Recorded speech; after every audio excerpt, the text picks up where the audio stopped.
อะไรดูเยอะด้วยแม่เห็นว่า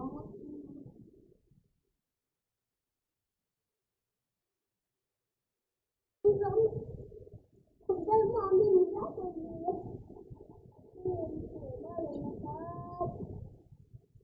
เฮ้ยเราได้รับมันเขียนว่าอะไรฝังที่มันใส่อะ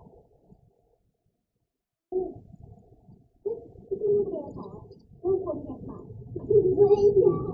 มันมีหางไม่ใช่มันไม่มีหางเลยค่ะลองกับด้านมันมีสิ่งแหกปากอยู่แล้วมันก็กำมือด้วยแต่มองเห็นฝั่งเลยแต่มันมีอะไรเลยค่ะแต่ถ้ามอง